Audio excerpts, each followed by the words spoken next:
Hi, my name is Kristian Bob, and this is an interview for Diandra Reviews It All. Yay! So your last album was Leche y Miel, and I want to know how it reflects your personality and your life in Puerto Rico. Leche Miel was a name that came. I was sitting in a cafe and I heard someone order something that had like those things, and I thought it sounded so sweet, like those two words together. Yeah. And I started investigating, and it had like a deeper meaning of like things that are eaten in like the promised land. so, I was like, wow, this is really cute. And since I've been working on my music for so long, it felt like an appropriate title for something that I've been waiting for so long to release and to create. So it was like my own promised land Yeah. of creation. Yeah. And what would be your perfect land of milk and honey? Oh wow! It'd probably be like a utopia. Like probably everyone, um, working together and just creating a better society, I guess, and where everyone would have something to eat. Yeah. It would be 100% music for me. And oh really? Yeah. Really? Just everybody creating, no businesses. Really? Yeah. No money. Okay. We I don't would get trade. tired of that. You would get tired Yeah, of it? because like you need something else. Like who would make the coffee? Okay. You know? Coffee can be an art. This Yes, is, art. We're here at Cuatro Sombras, and that's what they make some good. They have a no coquito coffee. It's I was good? like, hey. Yeah. Okay, cool. Well, going on, jumping off of leche y miel and the whole idea of milk and honey, who are the people in your life that you find teach you sweetness? Obviously, my parents, my mother, she works with giving psychological services to people that can afford it. Yeah. Like, she gives it for free, and they work in a barrio in Puerto Rico that's called Cantagallo.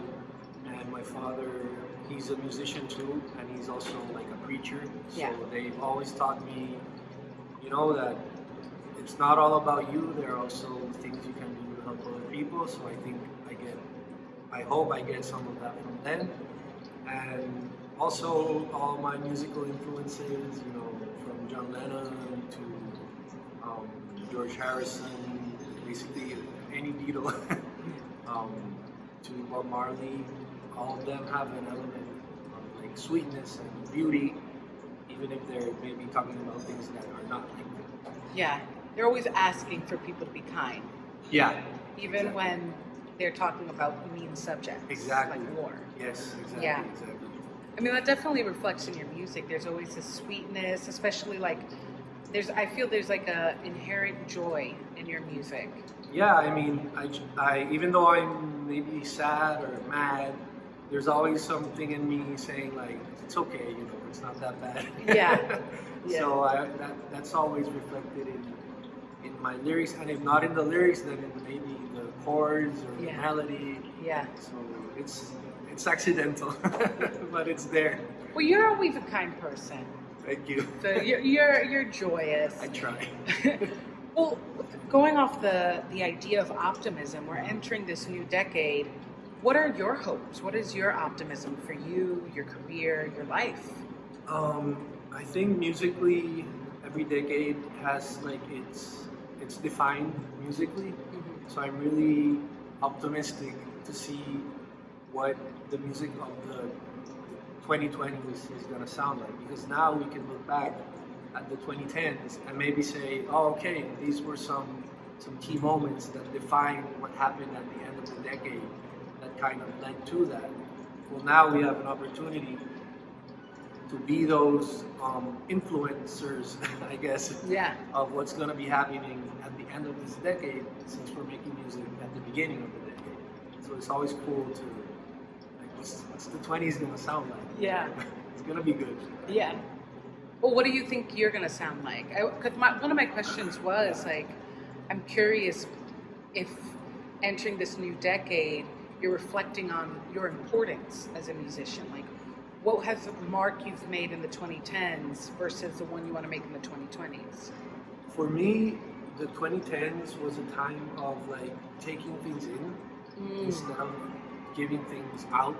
You know, I was in the music industry in the 2000s, and in 2010 I kind of like laid back a little and became the drummer of a band, and I was just taking in, deciding what I wanted my music to sound like, mostly because I was like shooting all over the place. And now that happened, for me, it's a time to express everything that I took in during that whole decade. And it's always gonna have some harmonies and some melodies that are, you know, maybe kind of 60s inspired. But I also really enjoy everything that comes from Jamaica, from dancehall to reggae to whatever happens there. I think they have, a lot of people don't say it, but they have mostly influenced all of the music that is popular today. So I think that Jamaica is the place where kind of the heartbeat of music is, and I'm so lucky to be geographically close and also have the connection through reggaeton and through some of the music that is done in Puerto Rico to have access to it. So it's always going to be Caribbean inspired, but probably I listen to electronic music too, so I'm going to probably put some of that too in there. Yeah, that's going to be your future, a little Yeah, more probably, electro. yeah. Have you gone to Jamaica? I've never been there. You gotta go. I have to go. If you're talking it up like this Yeah. calling it the center of music, you It gotta is, get it there. is. It's like it's the place where you listen to any hit song of the last 20 years and it's going to have some Jamaican influence. For sure. One way or another. Rhythm. Well, I know you're when we met, we spoke about philosophy a lot. Yeah. So I was curious if there's a philosophy or even a philosopher that you would put to music. There's this guy who wrote the hero's journey book. Like, it's called The Hero with a Thousand Faces, and his name is Joseph Campbell. Like, Star Wars is based off of that, The Matrix. So his theory is that every society has like the same story. In Buddha or Jesus, like it's these people that come from a place and then go through some trials and then become like this hero. So all my music is it has something of that, because I really like that idea that we're all connected even though we don't know it. Ooh, I like that. Yeah. That's a very good answer. Thank you. Because like my mind just immediately sparks, and it's very true. Like, Yeah. I think, what is it? Jesus shares his birthday with like some Roman holiday. Yeah. And, Saturnalia. Yeah. and if you look every point of history, there's always a poor person. There's always that hero born in poverty that rises up. Achilles. Yeah. And they always have what is called the heroic flaw, which is like one thing that they're doing great, but that one thing always is the thing that the Achilles heel. Yeah, the Achilles heel, literally. Yeah. So it's to see how I can, teach the younger generation that, like, well, I'm really old, but teach the people that that they can be heroic and that it's okay to fail, because even the greatest heroes have a failure. So I guess that's the philosophy I'm mostly incorporating. Yeah. What would you say is your strength then? Like, what is your flaw and what is your strength? I'd say my strength is probably my sense of humor. Yeah. Like, no matter what, like I was saying, I will find a joke in the worst situation. Well, we're going into World War III, so laugh it Yeah, out. like I'm making memes about it. Like, it's super funny to me. Yeah. Until I'm in the battlefield, like, oh, it's not that cool. Yeah. But I think my greatest weakness has always been self-doubt. Like, I'm always doubting every note that I'm going to play or every lyric I'm going to write. So I've had to really battle that in my head. That's what I've been doing kind of these last 10 years, where I've been kind of going more into working on myself before I try to tell other people like what to do, or how to be, or how to be better people. Yeah. So I think that's my flaw. Like I'm always second guessing myself. But I think it's brilliant that you recognize it and are working on it, especially in this business where you could be successful, but I don't know if you could be happy.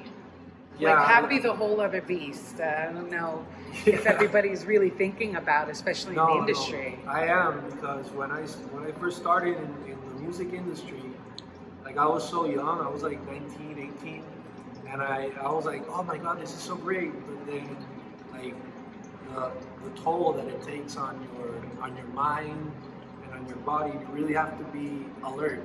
And, you know, and I was like, I didn't care. So then when all this self-doubt started playing, and I was seeing like, I think you have to be a very strong-willed person to be in this business, and I didn't think I was, like I maybe had the idea that I wanted to be like that, but honestly, I really wanted to be a better person before I sat down and said, okay, I'm gonna be in this business for real. They can't see me, but my face is like, yes, Yeah. it's beautiful. It's hard. No, I mean, I think it's a very weird lesson to learn on Earth, and let alone the entertainment industry, because it's like you're the only person in the room who realizes, where are we happy? Like, is everyone's mental health good? Yeah. Do we all think we're good people? Yeah, is this okay like this? Yeah. Am I allowed to feel? I don't know. Yeah. Yeah. Thankfully, like actually in these last 10 years, like I think society, at least younger people, have really opened their minds to being okay and focusing on their health, and I think that if I would have kept going, I probably wouldn't have had the luxury of like stopping. Like I think that's a luxury that I had, that I said, wait a minute, let me really think about how I want to feel and who I want to be before I actually embark on this journey, because it's really hard. It's a really hard journey. Yeah. And here we are. So, wrapping up the interview, how would you say then your music is healing and reflects your healing? I'm not sure, but I think that in some sense, it's music that anyone can sing.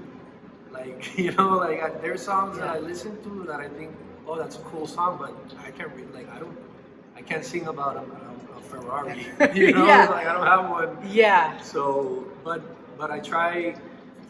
I don't say like I try to make music like that, but it's what music I can make is something that someone with a Ferrari could sing, and then someone maybe in the hospital having a bad, like a disease or something, could also sing.